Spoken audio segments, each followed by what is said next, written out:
Gerbiami konferencijos dalyviai ir organizatoriai.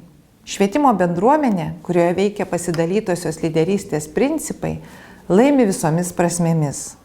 Tai ir bendruomenės narių profesinis augimas, keitimasis patirtimi, kiekvieno bendruomenės nario prisimta atsakomybė už savo ir bendros veiklos rezultatus.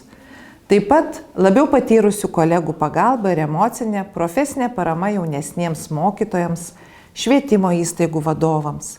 Tai ir pedagogų, pradėjusių savo darbo karjerą, įnašas, jų kūrybiškumas, entuziazmas, naujos profesinės žinios. Bendradarbiaujanti, besimokanti žiniomis, patirtimi, idėjomis besidalinanti bendruomenė padeda tvirtą pamatą kokybiškam švietimui.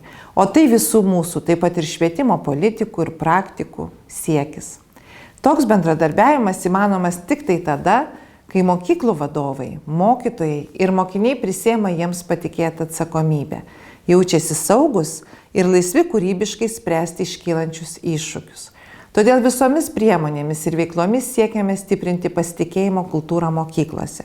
Šiuos mokslo metus pradėjome inicijavę mokyklų išorinio vertinimo kaitą, kad sumažėtų biurokratinė našta mokykloms, būtų stiprinamas vidinis mokyklos įsivertinimas.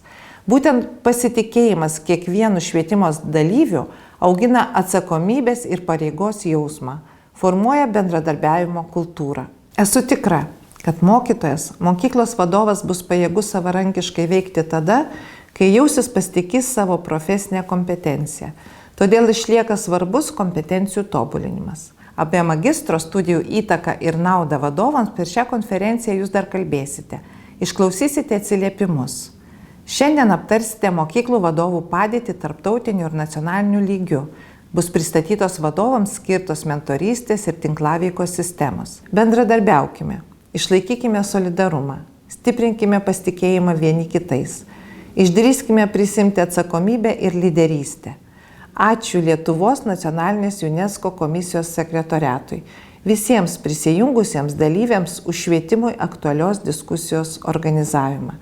Įdomaus, sklandaus darbo visiems konferencijos dalyviams.